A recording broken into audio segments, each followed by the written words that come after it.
Alright, welcome back to the Beast Game Podcast. This is a review for XXX, The Return of Xander Cage. It's directed by DJ Caruso. He has done Disturbia and I Am Number 4. It's written by F. Scott Fraser, known for mediocre B movies. It stars Vin Diesel as Xander Cage, Donnie Yen as Zhang, and Samuel L. Jackson as Augustus Gibbons.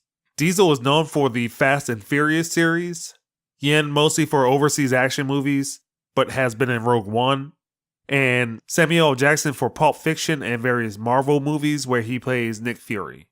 The summary: Xander Cage is left for dead after an incident, though he secretly returns to action for a new tough assignment with his handler, Augustus Gibbons.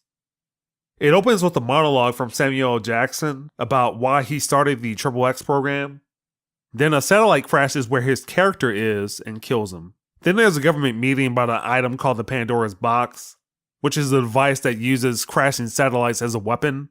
Then there's a break-in into the government facility. There's an opening action scene with Donnie Yen, who leads the antagonist who wants to steal the Pandora's Box. Also in that same action scene, there's a slight jab at Jason Bourne. A government agent looks like Matt Damon and begins fighting with a book, which takes a cue out of the Bourne ultimatum. The government says all their best people have been taken out in this attack. They claim that they need the best, so there's an effort to recruit Xander Cage. Vin Diesel gets some opening skiing, skateboarding action scene in the Dominican Republic. It's straight out of a kid's cereal commercial. The government finds him.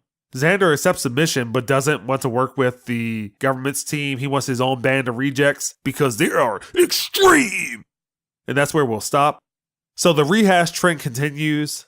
This time it's a franchise from 2002 that wasn't very good in the first place. The second one with Ice Cube, XXX State of the Union, wasn't much better. To sum this movie up, it's a lot of globe hopping to exotic locales with over-the-top stunts. This time it uses a bit more technology. I started getting the feeling of the mechanic resurrection while watching this movie. Like that movie, it's all about who's backstabbing or double-crossing. And the Pandora's Box MacGuffin angle makes sense. However, it's silly. In essence, this is basically the Fast and the Furious, but with people instead of cars. All of the acting is generic. No one gives an above-average performance. The biggest crime that this movie commits is with its action and editing. The editing has a tendency to cut or speed ramp during the action scenes. The action scenes themselves are ruined by the terrible green screen. It's super fake. There's also a dirt bike backflip uppercut, which is hilariously bad. Donnie Yen and Tony Jaa are both in this movie. They are well-respected martial arts actors. For them to have been a part of this movie is the worst atrocity. In short, I give this movie a 3. The plot works, but it's surrounded by the negatives I listed. I know what to have expected for this movie, but the execution is poor.